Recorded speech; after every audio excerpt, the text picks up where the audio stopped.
Sampurasun para mitra, kalintang bingahna tiasa tepang deui dina acara Pani Ismanah di kanal YouTube YKB Bahasa Sunda.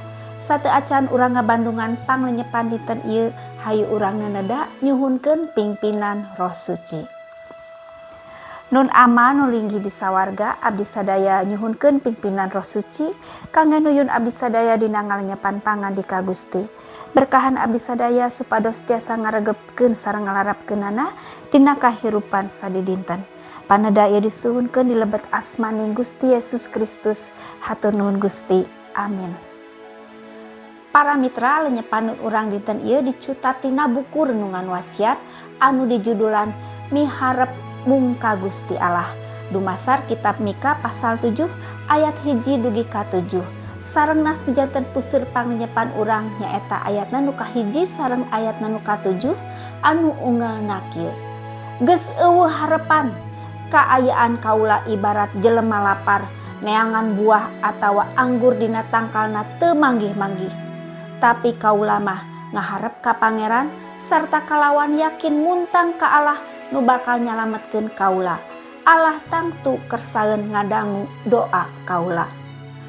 Para mitra, kaayaan ibarat jalmi lapar nu milarian buah atanapi anggur dina tangkalna weleh teu mendak wae.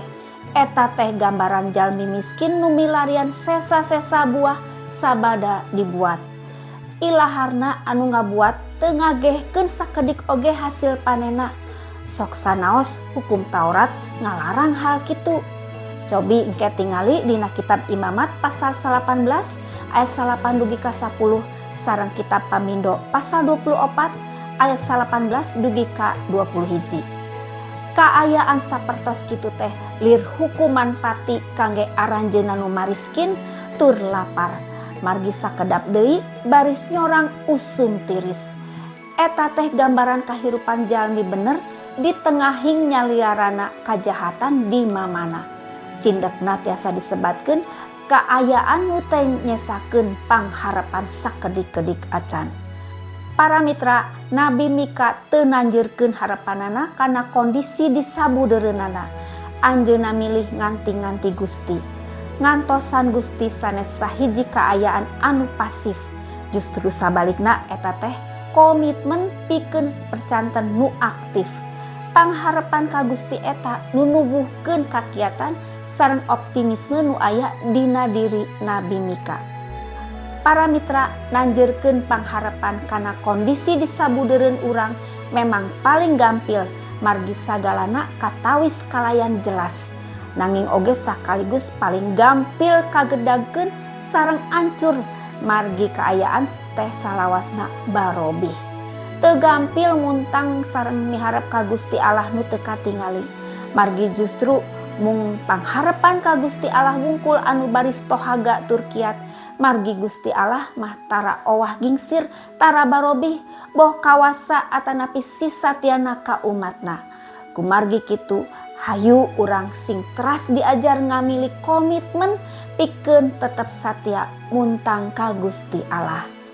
Hayu urang ngadoa. Kapangersa anjeun Allah Rama di lebet Gusti Yesus Kristus. Hatur nuhun Gusti kangge panglenyepan danget ieu patali peperih kanggo abdi sadaya supados muntang ka Gusti Allah. Salawasna nanjeurkeun pangharepan mung ka Gusti Allah. Pamugi guaran ieu janten berkah kangge abdi-abdi sadaya nu ngiatkeun iman abdi sadaya dina ngalakonan kahirupan sadidinten. Paneda sareng pangdoa ieu disambat sareng disuhunkeun di lebet asmaning Gusti Yesus Kristus. Hatur nuhun Gusti. Amin. Para mitra, rupina sakitu anu kapihatur pangenyepan dinten ieu pamugi tiasa janten berkah kangge urang sadayana.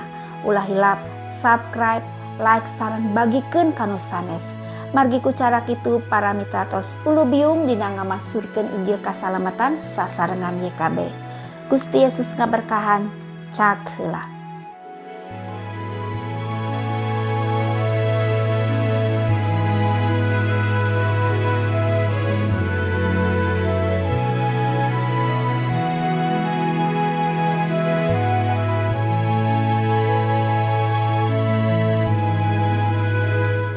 Sahabat, mari dukung pelayanan dan pekabaran Injil melalui YKB.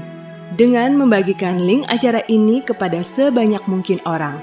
Dukungan juga dapat saudara lakukan dengan mentransfer dukungan finansial ke rekening BCA ke nomor 450 305 2990 450 305 2990 atas nama Yayasan Komunikasi Bersama.